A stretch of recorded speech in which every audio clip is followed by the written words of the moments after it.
so please be ready. Even if the truck is stopped, the animals may be on the move, so if you have a camera that's got an adjustable shutter speed, you might want to put that in a sports or an action setting. Now I see a sign up ahead on the right side welcoming us into the reserve, and the Harambe Wildlife Reserve was established in 1971. Now the word Harambe is a Swahili word. It means coming or working together. It's what we're all doing out here, working together to protect the animals that you're going to see on your safari. You got an animal spotting guide up overhead to help you identify the animals when you see them. Now, those are all animals that have been seen on this reserve at one time or another, and we do not see them all on every trip. When we do see the animals out here, I'm going to tell you something about them as well. Hands in. And Elbow in. Twin Day, let's go. Here we go, Ben.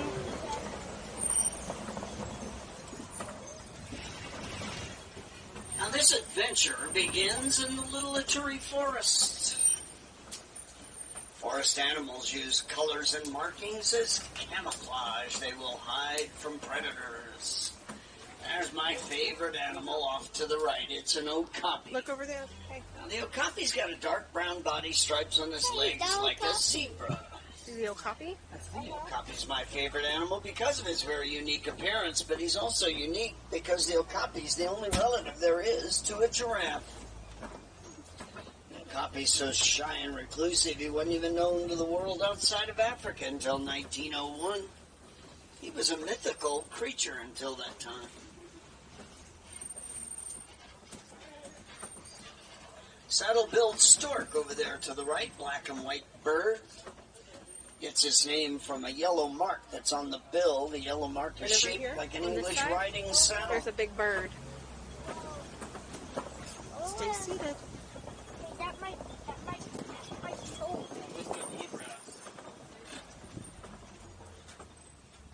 There's a black rhinoceros up on the hill. Not much of a Kodak moment. Let's see the pile of rocks. Look right in front of the rocks over to the left. Although you're going to look at that black rhino and say he's not black, he's brown. Well, they wallow in mud. It's a sunscreen. Keeps the bugs off their hide. See bongo up on the hill here on the right side. Cinnamon-colored animal, white vertical stripes. They're right over here. Bongo are so good at hiding, local people call the bongo the ghost of the forest. Look, there's a rhino up there. It's walking. Now this road will take us to the Safi River. When we get to the river, we're looking for the largest mammal that makes the river its home. Anybody know what it is? It's the Nile hippopotamus. 5,500 pounds, fully grown.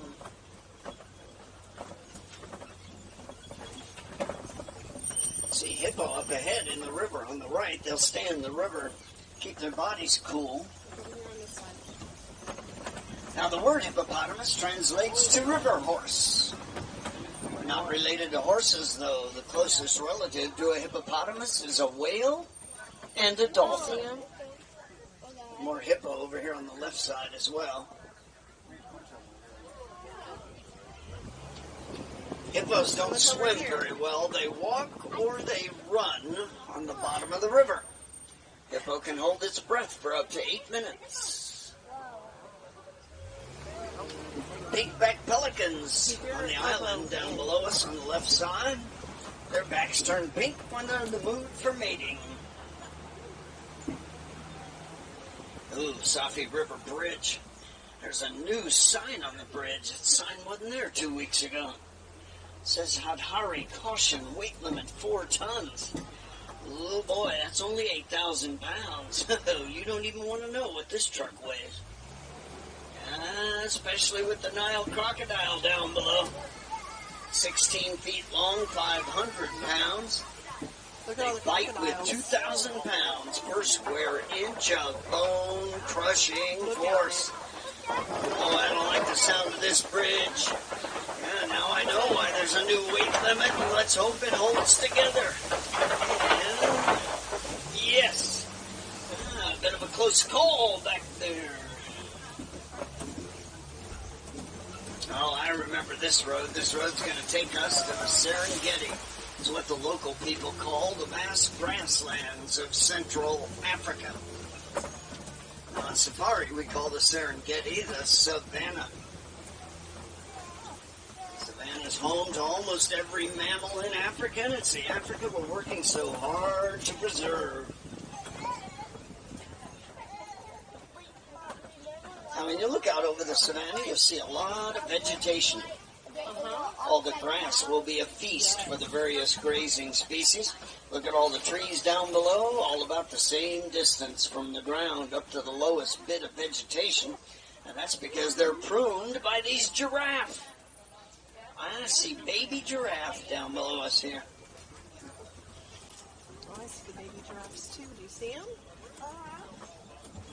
Little baby giraffe over here on the right getting a drink of water.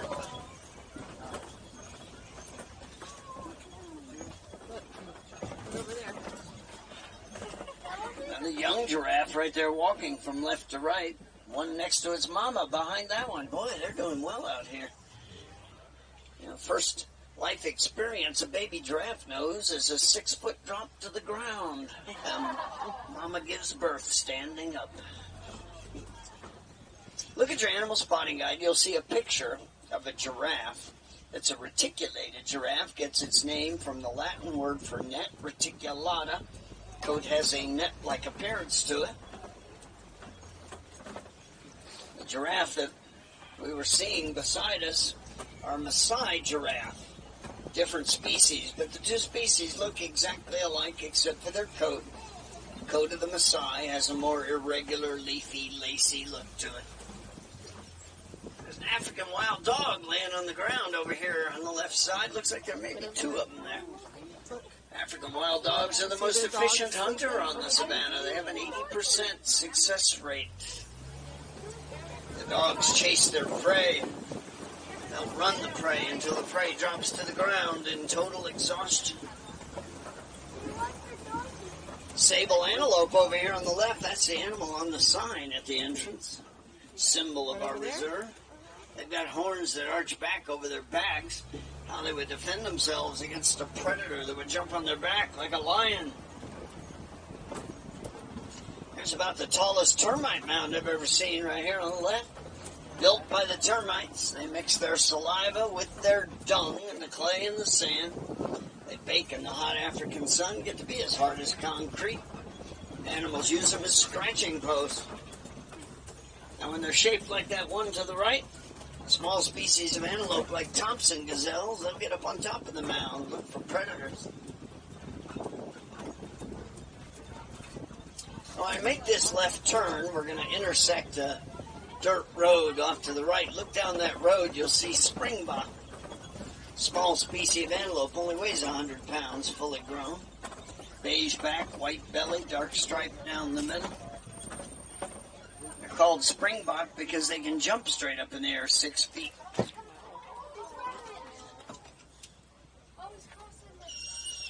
See some white-bearded wildebeest off to the right as well, dark gray animals. They're the most abundant of all the migratory species on the savannah.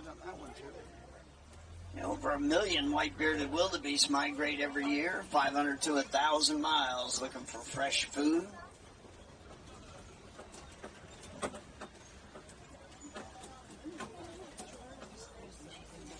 at the giraffe over here.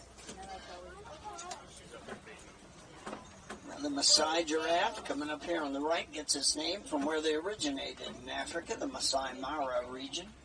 Look, Sashi, there's a giraffe.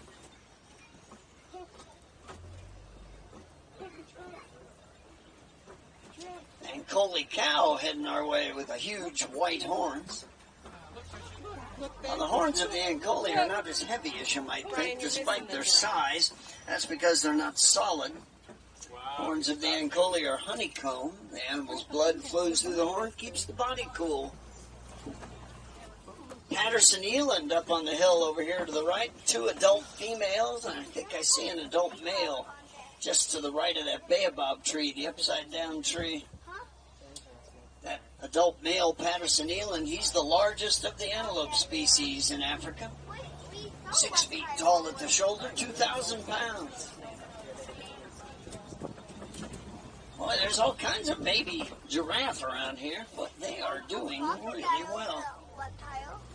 Group of giraffe is called a tower.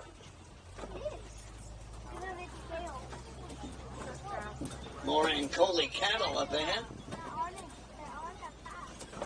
Like that baby giraffe over here trying to figure out a way to get up there with the other one. We'll have to walk around, sweetie. Last time I made this right turn up ahead, I was face to face with an elephant. Elephants live in herds. Females stay with the same herd their entire life, 40 to 50 years in the wild. Male elephants will leave the herd by the time they get to be 15 years old, and they live the life of a bachelor from then on. Elephant country, right here on the right side. Oh, there's an elephant over there. That's about half the size of the one I saw 2 weeks ago. I don't know if that's a young male or we're coming up on a herd, but there's a shortcut that we're going to take just past these bushes on the right side. It's going to take us deep into elephant country and see the road off to the right, winding between the cliffs. Wait a minute, road closed. What's going on here? That's the shortcut. Oh, the bridge is gone. 2 weeks ago I was here, there was a bridge right there. We're not going that way. We're going to have to take the long way around. Oh, that's going to add 2 or 3 days onto this trip.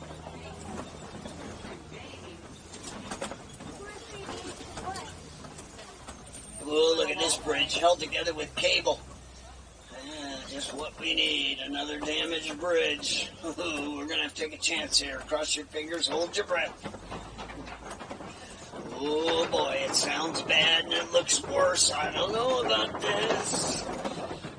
Oh boy, oh, the front wheels are off. At least I'm safe. And so are you. I don't believe it. 2 damaged bridges, 2 close calls. We could have ended up in that river down below. A lot of elephant tracks here, tusk marks on either side of the road. Elephants will eat this red clay. It gives them minerals and nutrients they don't normally get in their diet. I see elephants up ahead. We may be coming up on a herd. Now, if we see a herd of elephants, remember what I told you. All of the adult elephants in a herd are female. But you're going to notice they've all got tusks, and poachers kill elephants for the ivory in their tusks. Sadly, more than 90 elephants are killed every single day.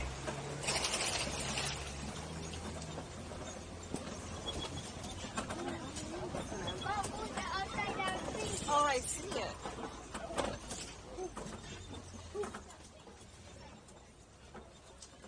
Elephants are in trouble because of habitat destruction. We all share some responsibility for that. We've all got cell phones, and our cell phones contain a metallic ore called coltan. Coltan is mined in Africa in the heart of elephant country. We can all be a friend to these elephants by recycling cell phones.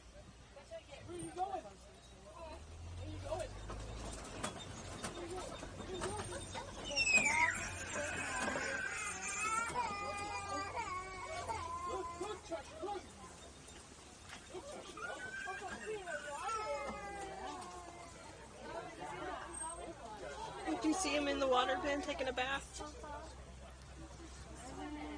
See it swimming. Yeah. These are greater flamingo on the left. They are the lightest colored pink of all the flamingo species. Look at all the flamingos. When flamingos hatch, they're gray. And they would stay gray, except their favorite food is brine shrimp. Now, brine shrimp contains beta-carotene, and after flamingo eat the brine shrimp for a year or so, the beta-carotene will turn the flamingo pink.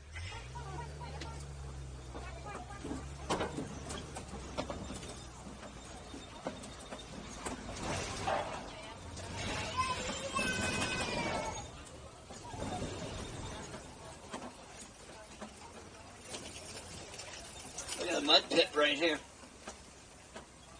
Mud pits on the savanna will attract the white rhinoceros. They live on the savanna in small groups called a crash. 5,000 pounds they weigh. Look at the size of the craters. They've been there.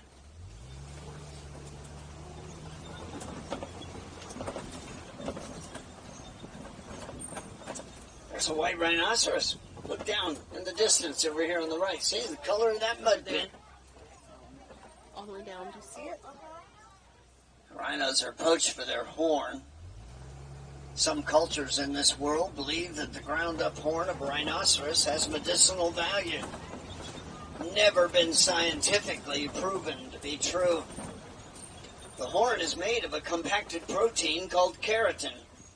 You know, that's the same material that makes up our fingernails. You believe they'll slaughter a priceless animal for that. That makes sense. Well, I want to welcome you all to Big Cat Country. That's what I call this part of the reserve, and I call it that because I've seen cheetah here. Cheetah's the fastest land mammal. A cheetah can sprint 60 miles an hour. This truck goes 8. Keep an eye out for cheetah. Cheetah's the only big cat that's a daytime hunter. If you're sitting in the back row of this truck and you see a cheetah, better hope he's not hungry. Let's get out of here. Rock formation up ahead of us is called a kopie, and it's a favorite spot for lions. Lions get up on these rocks because they're elevated. They can look out over the savanna, look for prey.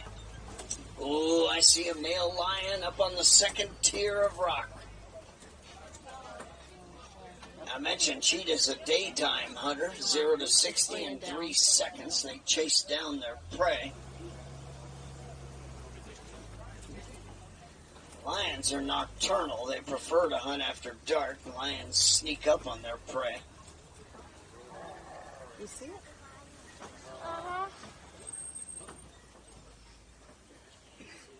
And lions are increasingly scarce. It's a female lion.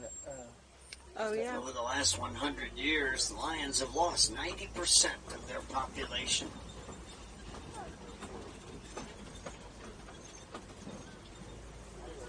There's a female lion. Now, the lioness does most of the hunting. They account for 80 to 90% of the kills that are made by the prime.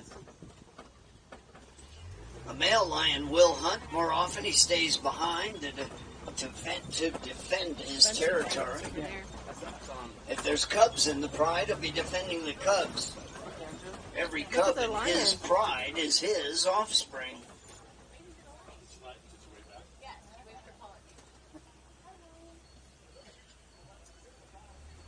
The Disney company has set a goal of doubling the number of lions in the wild by 2050.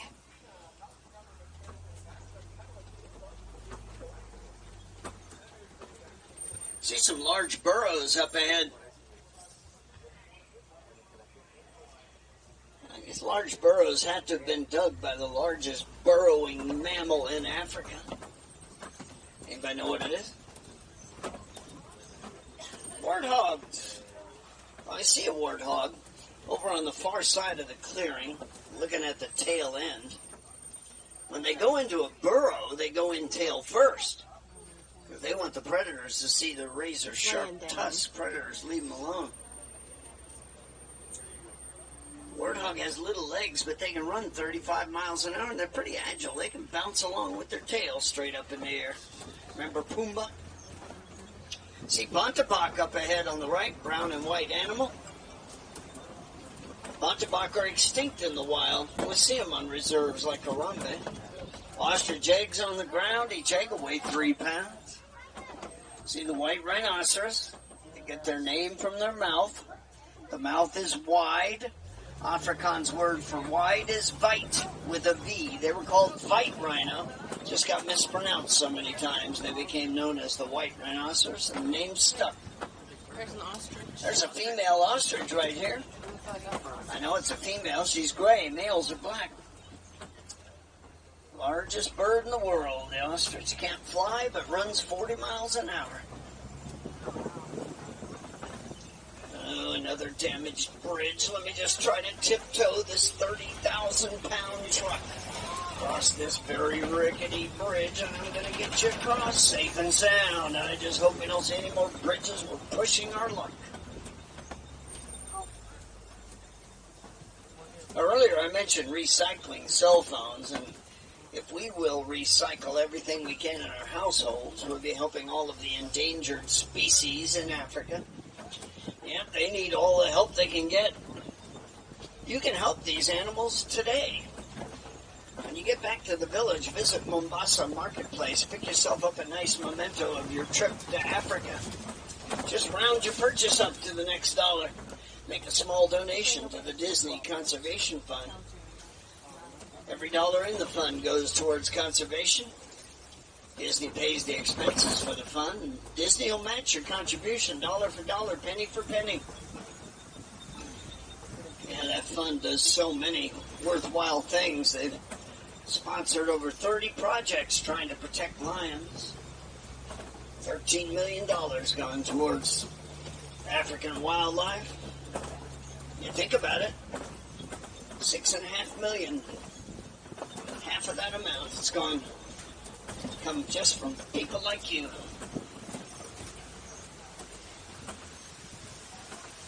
I recognize a gate up ahead.